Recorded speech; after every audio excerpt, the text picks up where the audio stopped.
టీటు అందరూ ఒక సామెత చెప్తారు కదా, కీడు తలపెట్టాలనుకునే వాళ్ళ మొహం బురదవుతుంది.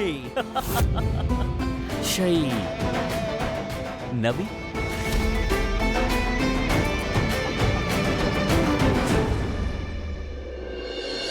సారా ఫ్యాక్టరీ పేపర్స్ ఉన్నాయి కదా, అవి వెళ్ళి చేరాల్సిన చోటికి చేరాయి. ఇప్పుడు నాకేమనిపిస్తుందంటే ఇక నువ్వు ఇంకా ఈ వార్త లీక్ అయ్యే అవకాశం లేదు.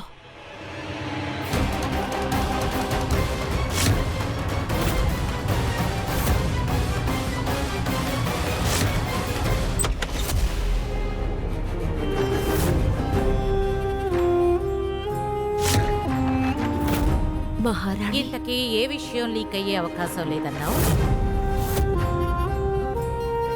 మోహిని, నేను నిన్నే అడుగుతున్నాను, ఏ విషయం లీక్ అయ్యే అవకాశం లేదన్నావు? రాజు నేను చెప్పేది కాస్త విన్ను. అదేంటంటే అది ముఖ్యమైన విషయం. మహారాణి, రాజు సింహాసనం గురించి కొన్ని ప్రశ్నలు తలెత్తొచ్చు. నాకిప్పుడూ అర్థం కాలేదు. అదేమిటంటే శైనవి గురించే నేను మాట్లాడుతున్నాను మహారాణి. తను ఇతని పెంపుడు కూతురే కదా. నేను ఆ విషయం గురించే మాట్లాడుతున్నాను మహారాణి. అదేంటంటే ఈ విషయం బయటకు వ్యాపించడం మంచిది కాదు మహారాణి. ప్రజల గురించి మీకు బాగా తెలుసు కదా, వాళ్ళు నోటుకొచ్చినట్టల్లా మాట్లాడతారు. ప్రజలు ఏమనుకుంటారు, ఏం మాట్లాడతారు. కానీ తను ఈ కుటుంబానికి చెందింది, అందుకే మనం ఈ కుటుంబంలోనే ఉండనిస్తున్నాం కదా. మరి ఈ అంతఃపురంలోని విషయాలు ఈ అంతఃపురం హద్దుల్లో ఉండటమే కదా మంచిది. మీరు మాట్లాడకుండా నువ్వు కాస్త ప్రశాంతంగా ఉండు. మోహిని సరిగ్గానే చెప్పింది. కుటుంబ విషయాలు కుటుంబంలోనే ఉండాలి. రాజభవనం బయటికి వెళ్ళకూడదు. కొద్ది రోజుల్లో నీకు పట్టాభిషేకం. ఈలోగా ఎలాంటి సమస్యలు ఎదురవ్వకూడదు.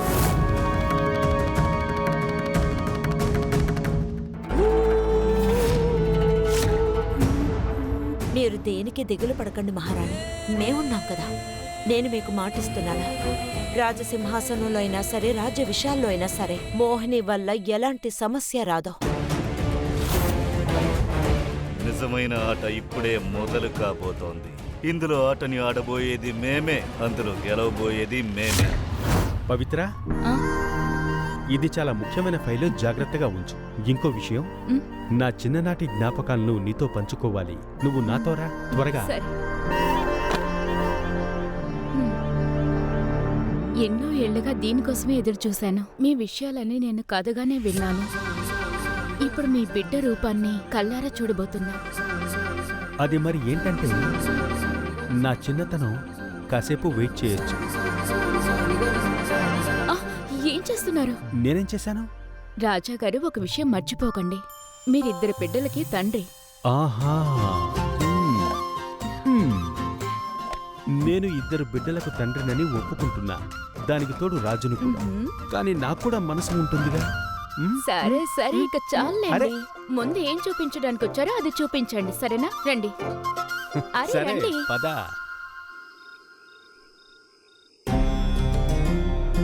ఇది మన పాత సంప్రదాయం. రాజభవనం నుంచి రాజు బయటకు వెళ్ళినప్పుడు వాళ్ళు ధరించే తలపాగాకి నలువైపులా ఇలా దీపాలు వెలిగించాలి. వీటిలో ఏ ఒక్క దీపం ఆరిపోయినా అది రాజుకి అపశకునంగా భావిస్తారు. ఈ కుటుంబ తలపాగా 12 సంవత్సరాలు ఎదురుచూసింది రాజు తిరిగి రావాలని. కాబట్టి ఇప్పుడు సమయం ఆసన్నమైంది. మళ్ళీ దీనికి పూజ చెయ్యాలి.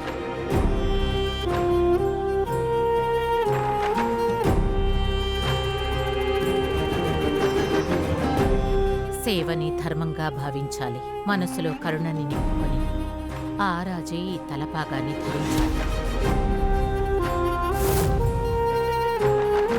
హే దుర్గమ్మ తల్లి, రాజుని నువ్వే కాపాడాలి.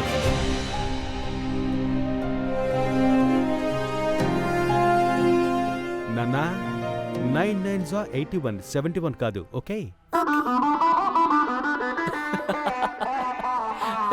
నాతోనే పొగరుగా ప్రవర్తిస్తే ఎలా? అందుకే పట్టుకుని తేల్చేశాను. సమేష్, చాలాసేపటి నుంచి నువ్వు ఫోన్ మాట్లాడుతూనే ఉన్నావు. స్కూల్ హోంవర్క్ అయిపోయిందా లేదా? ఏంటిది? ఇది నా ఫైల్, కానీ ఇక నుండి ఇది నాది. నాన్న కొందరు హోంవర్క్ చేయరు కాబట్టి మిగతా వాళ్ళ ప్రాజెక్ట్స్ అన్ని తీసేసుకుంటారు.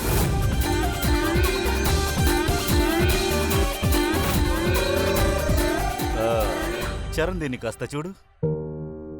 హ, నువ్వు పిల్లడితో కాస్త బిజీగా ఉన్నట్టున్నావు. పర్వాలేదు, నేను నిన్ను ఇబ్బంది పెట్టను. నేను తర్వాత వస్తాను. లేదు ఆగండి ఆగండి, విషయమేంటో చెప్పండి. ఆ, దీన్ని చూడు.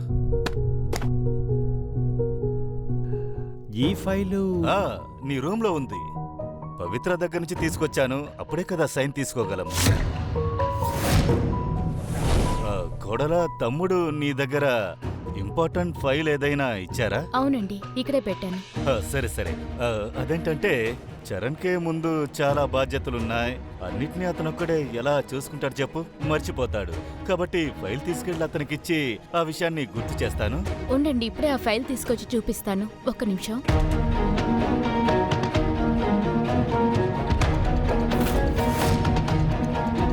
నిజంగా అర్ధాంగి అంటే నీలా ఉండాలి. అందరికీ నేను చెప్తాను, భార్య విలువలు తెలుసుకోవాలంటే పవిత్రాన్ని చూసి నేర్చుకోమని అంటాను. ఇలా చూడు, నువ్వుండబట్టి ఈ ఫైళ్లు నాకు దొరికాయి. ఆయన మీదకి పెద్ద బాధ్యతే రాబోతుంది. ఆయనకి నా తోడు మాత్రమే కాదు, మీ తోడు కూడా ఆయనకెంతో ముఖ్యం. నా ప్రేమ ఆశీర్వాదాలు మీ ఇద్దరికి ఎప్పుడూ ఉంటాయి, ఎల్లప్పుడూ. అర్థమైందా? నువ్వు కూడా నాకు ఇలా సపోర్ట్ ఇవ్వు. ఏంటి? ఆ తర్వాత అంతఃపురంలో ఏమేం జరగాలో అవన్నీ జరుగుతాయి.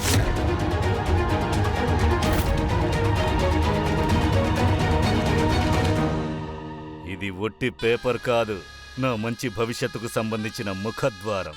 ఈ ముఖద్వారం మిమ్మల్ని వీధికి తీసుకొచ్చి చేరుస్తుంది. ఈ పేపర్లో చరణ్ పన్నా చేయి రాతను తీసుకొని తీరుతాను. ఇవి ఎంప్లాయీ శాలరీస్, ఇవన్నీ చారిటీస్వి. అలాగే ఇవన్నీ కూడా ఇంపార్టెంట్ పేపర్స్. అన్నీ అర్జెంటు కాబట్టి రాణిగారు అన్నింటినీ చెక్ చేశారు. ఆ తర్వాతే వీటిని నేను ఇక్కడికి తీసుకొచ్చాను. మిమ్మల్ని సైన్ చేయమని చెప్పారు. అంటే అత్తయ్య అన్నిటినీ చదివి చూసారా? నా కళ్ళ ముందే చదువుకుంది. అయినా కూడా తను తీసుకున్న నిర్ణయంలో నీకు అనుమానం ఉంటే నువ్వు కూడా వీటిని ఓసారి చెక్ చేసి చూడు. కాకపోతే ఎంప్లాయీస్కి శాలరీ ఇవ్వడానికి కాస్త లేట్ అవుతుంది. అదంతా నేను చూసుకుంటాను. ఈసారి జీతం కాస్త లేటుగా వస్తుందని వాళ్ళకి చెప్పేస్తాను. వద్దొద్దు, అత్తయ్య ఈ ఫైల్స్ని చదివారు అంటే మళ్ళీ చదవాల్సిన అవసరం ఉండదు. నేను సైన్ చేస్తాను. ఎక్కడ చేయాలో చెప్పండి.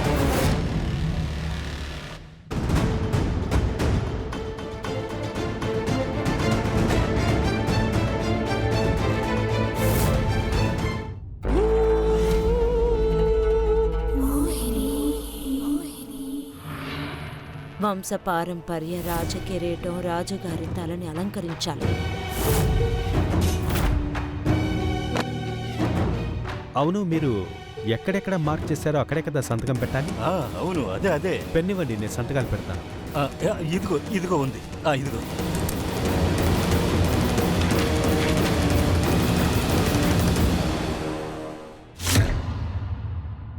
వీర్గట్ కాబోయే రాజాగారికి జై.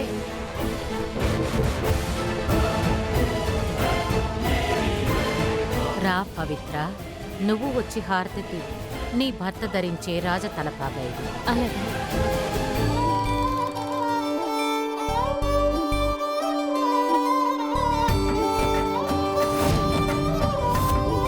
నేను మనసారా వేడుకుంటున్నాను, ఈ తలపాగా పెట్టుకునే రాజా ఎప్పటికీ బాధ్యతల నుండి తప్పించుకోకూడదు.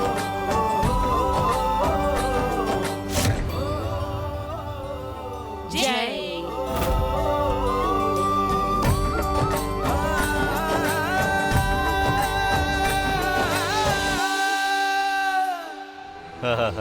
చూసావా ఎంత పనుంది? దీనంతటినూ చాలా చాలా తేలిగ్గా చేసి ముగించేశావు. ఇప్పుడు ఒక నిజం చెప్పనా? రాజు నీకోసం ఏ నిర్ణయం అయితే తీసుకుందో ఆ నిర్ణయం సరైందే. ఇదే చివరి ఫైల్. నాన్నా చెప్పు తల్లి. నాన్న, నాకు ఇదేంటో అస్సలు అర్థం కావట్లేదు. కొంచెం చెప్పండి నాన్న. బాబు, ఇదే లాస్ట్ ఫైల్. 2 నిమిషాలు చేస్తాం.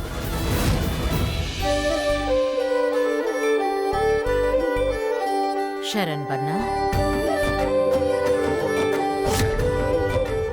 బన్నా, ఇలా చూడు. ఈ తలపాగా నీకు సరిపోతుందో లేదో చూడాలి.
అయ్యయ్యో, ఇవి ఆ వైన్ ఫ్యాక్టరీ పేపర్స్ కదా. సమయం సందర్భం లేకుండా ఏమిటి ఆటలు? నీ వల్ల ఇప్పుడు ఒకవేళ రాజ తలపాగా కింద పడుంటే అది ఎంత అపశకునో తెలుసా? ఐమ్ సారీ రాణి గారు, ఆ పుస్తకం మీద బల్లి పడుంది.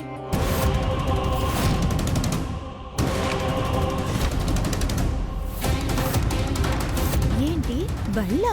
ఏంటి ఇంట్లోకి బల్లొచ్చిందా? ఇంత పెద్ద కోటలోకి బల్లెలా వస్తుంది? ఈగ కూడా రాదు. నువ్వేంటి ఇలా మాట్లాడుతున్నావు?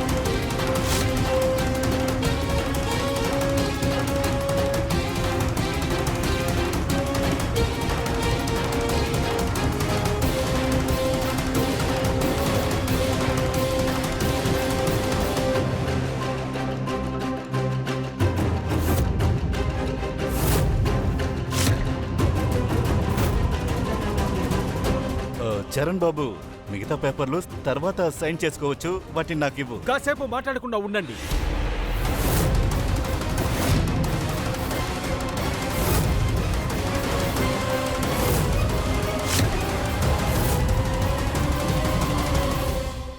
ఏవైంది శరణ్ వన్న? ఏదైనా సమస్య?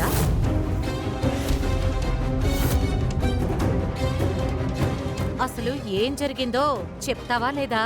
ఈ పేపర్స్ ఇవి ఏవి సరిగ్గా లేవే. అంతా అయిపోయింది. ఈ దీపావళికి మనం దివాలా తీయాల్సిందే. మోహినిని రాణి చేసే ప్రక్రియలో నేను బలి కాకూడదు. ఒకవేళ అలా జరిగితే మోహినిని బలివ్వడం సరిగ్గా ఉంటుంది. అత్తయ్యకు విషయం తెలిసే ముందు నేను అన్ని పేపర్స్ని ఒకసారి చదవడం చాలా మంచిది. అత్తయ్య, ఇకపైన ఇలాంటి పేపర్స్ అన్నీ అవిజ్ఞకరి చేసుకోవడమే చాలా బాగుంటుంది. అప్పుడే స్పెల్లింగ్ మిస్టేక్లు చాలా తక్కువ ఉంటాయి. సరేనన్నా, టెన్షన్ పడద్దు. ఉదయాన్నే డ్రై ఫ్రూట్స్ ఇవ్వండి, మధ్యాహ్నం గులాబ్ జామ్, నైట్ ఏమో ఐస్ క్రీమ్ ఇవ్వండి. నేనే అన్ని డాక్యుమెంట్స్ తీసేస్తాను.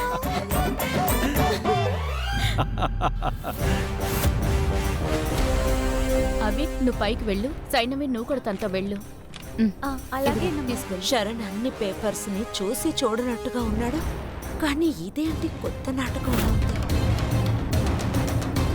చరణ్ బాబు, భవిష్యత్తులో నువ్వు కాబోయే మహారాజువి. నువ్వే అన్నిటినీ ఇలా తీసి పెట్టడం ఏమంత బాలేదు. రాజు చెత్త చెత్త విషయాలన్నింటినీ గమనించకూడదు, కానీ చెదిరిపోయిన విషయాల్ని రాజు ఒక్కటి చేసి తీరాలి. అత్తయ్య, రాజతలపాగాను తలకు ధరించడానికి ముందే నేను అన్ని బాధ్యతల్ని స్వీకరించాలి అనుకుంటున్నాను. అందువల్ల ఈ రోజు నుండి అన్ని బిజినెస్ డీల్స్, అన్ని డాక్యుమెంట్స్ నా టేబుల్ మీదకు ఖచ్చితంగా రావాలి. నాకు అర్థమైంది శరణ్ వన్న. నువ్వు ఎలాంటి బాధ్యతను చేపట్టినా కొంచెం కూడా వెనుకంజ వేయవు. ఇక్కడ నా జీవితమే బలి కాబోతోంది. వీడన్ని డాక్యుమెంట్లు తీసి చదివాడంటే ఆ తర్వాత అంతే, ఇక్కడి నుంచి బయటికి వెళ్లాల్సి ఉంటుంది. మిమ్మల్నే నాతో పాటు రండి. ముఖ్యమైన విషయాల్ని డిస్కస్ చేయాల్సి ఉంది. పదండి.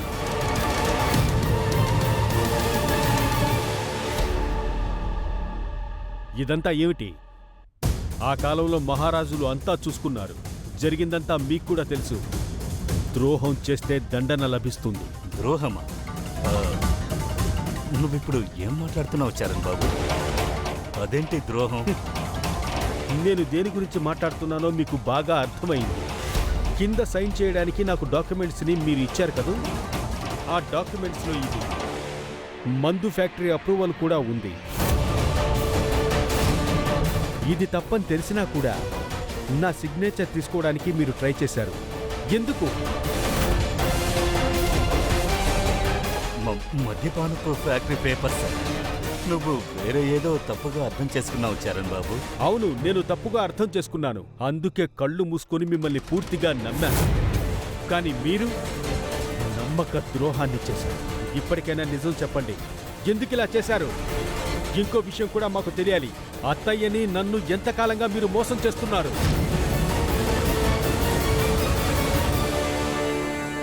మీరు వహిస్తున్న ఈ మౌనం మీ నిజస్వరూపాన్ని బయట పెడుతోంది.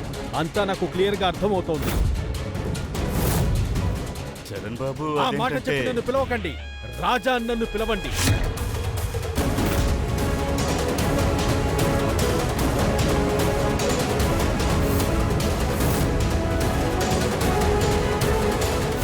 ఈ రాజ్యము, ప్రజలు నా మీద నమ్మకంతో ఉన్నారు. వీళ్ళకెవరన్నా ద్రోహం చేయాలని తెలిస్తే నేను దాన్ని చూస్తూ ఊరుకోను. అర్థమైందా?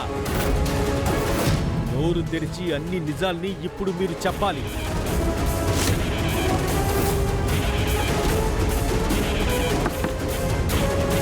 ఒక ముఖ్యమైన విషయం మాట్లాడాలి రాజా. వదినా, దయచేసి ఇప్పుడు మీరు ఇక్కడి నుంచి వెళ్ళండి. ఈ నిమిషం నేను ఇతనితో రాజ్యానికి సంబంధించిన ముఖ్యమైన విషయాలు మాట్లాడుతాను. నేను తర్వాత వచ్చి మీతో మాట్లాడతాను. నాకు తెలుసు, కానీ నేను రాజ్యానికి సంబంధించిన విషయం మాట్లాడడానికి ఇక్కడికి వచ్చాను. ఇది ముఖ్యమైంది. నేను చెప్పాల్సిన విషయం ముందు ఈయనతో చెప్తే బావుంటుంది. ఆ తర్వాత నేను వెళ్ళిపోతాను. ఆహా, విషయం ఏంటో చెప్పు. మీరు హాస్పిటల్ కన్స్ట్రక్షన్ కోసం ఒక చెక్ ఇచ్చారు కదా, అది బౌన్స్ అయిపోయింది. బౌన్స్ అయిందా? అది మంచిదయింది. బ్యాంకులోంచి మనకి డైరెక్ట్ గా కాల్ చేశారు. ముందు మనకి తెలిసిపోయింది. ఒకవేళ ఈ విషయం బయట తెలుసుంటే ఒకసారి ఊహించి చూడండి, ఏం జరుగుంటుంది. ఈ విషయం అందరికీ తెలిసిపోయి ఉంటుంది. మన అకౌంట్లో డబ్బు లేదా? రాజవంశం అకౌంట్లో డబ్బు లేకపోతే అది అవమానం కదా. ఈ విషయం బయటకు తెలిస్తే ఏం జరుగుతుందో తెలుసు కదా. ఇది అలాగే మరోలా తిరిగే అవకాశం ఉంది. రాజకుటుంబం పరువు పోయేలోగా ఏదో ఒకటి చెయ్యండి. ఇది రాజ్యానికి సంబంధించిన విషయం, మన కుటుంబానికి సంబంధించింది. అందువల్లే అనుమతి లేకుండా నేను లోపలికొచ్చి చెప్పాను. నన్ను క్షమించండి శరణ్. ఇప్పుడు మీరు బ్యాంకు విషయం మేనేజ్ చేస్తారు కదా. సరే, నేను వెళ్తాను. అసలు ఇక్కడ ఏం జరుగుతోంది? ఇదంతా ఏమిటి? వదిన ఏం చెప్పి వెళ్తున్నారు? అసలేం జరిగింది? ఇవన్నీ నీకు చెప్పడం నాకు ఇష్టం లేదు. నిజం చెప్పాలంటే ఇప్పుడు నాకు వేరే దారి తెలియట్లేదు చరణ్ బాబు. ఈరోజు మన అంతఃపురంలో ఒక తలుపుని రిపేర్ చేయడానికి కూడా మన బ్యాంక్ బ్యాలెన్స్ అంతగా సరిపోవట్లేదు. ఏంటి?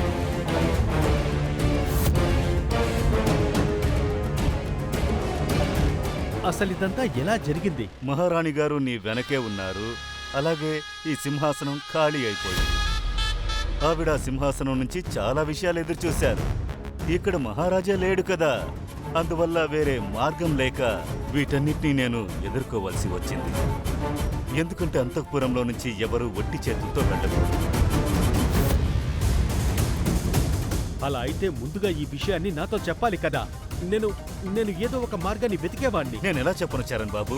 మన సంస్థానంలో ఏమీ లేదన్న విషయం మీకు చెప్పడానికి నాకు ధైర్యం సరిపోవట్లేదు. అర్థమైందా? తెలుసుంటే నువ్వు రాజు అవ్వడానికి ఒప్పుకొని ఉండేవాడివి కాదు. కాబట్టి నేను ఎలాంటి తప్పు చెయ్యలేదు. నేను కావాలనే ఆ పేపర్లో ఇప్పుడు నీ సంతకాన్ని, అంటే నీ సిగ్నేచర్ని తీసుకున్నాను. నేనేమో ఒక తప్పే చేశాను. నేను నా విధానాలకు వ్యతిరేకంగా పనిచేయడం మొదలుపెట్టేశాను. కొన్ని సమయాల్లో నీచమైన పనులు కూడా చేశాను. ఇంకో విషయం చరణ్ బాబు, ఈ తప్పుకు సంబంధించి నువ్వు నాకు ఏ శిక్షను విధించినా సరే నేను అంగీకరిస్తాను. కానీ నువ్వు నన్ను క్షమించాలి. మన సంస్థానం కోసం నేను ఏమైనా చేయడానికి సిద్ధంగా ఉన్నాను. నా ప్రాణాలు నువ్వు ఇవ్వమన్నా సరే 100 సార్లు కూడా ఇవ్వడానికి నేను సిద్ధంగా ఉన్నాను. మీ ఉద్దేశాలన్నీ నిజాయితీగానే ఉన్నాయి, కానీ మార్గాలే తప్పుగా ఉన్నాయి. మన రాజ్యపు మేలు కోసం నేను ఎండిపోయిన రొట్టె తినడానికైనా సిద్ధమే, కానీ నా లక్ష్యం సిద్ధాంతం ఎప్పటికీ మార్చుకోను. అధర్మ భోజనం చేయడం నాకెప్పుడు ఇష్టం ఉండదు. ఈ విషయాన్ని మీరు కూడా బాగా అర్థం చేసుకోండి. ఈ రోజు నుంచి ఈ సంస్థానంలో నా అనుమతి లేకుండా ఎటువంటి డాక్యుమెంట్స్, ఎటువంటి నిర్ణయం తీసుకోకూడదు.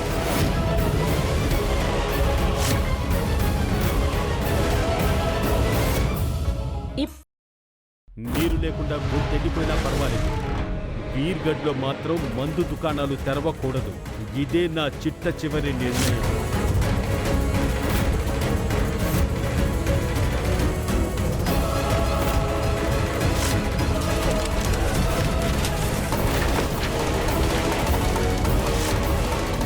రేపు జరగబోయే పండుగలో షైనవి ఈరోజు చేసినట్టు రేపేదీ చేయకూడదు.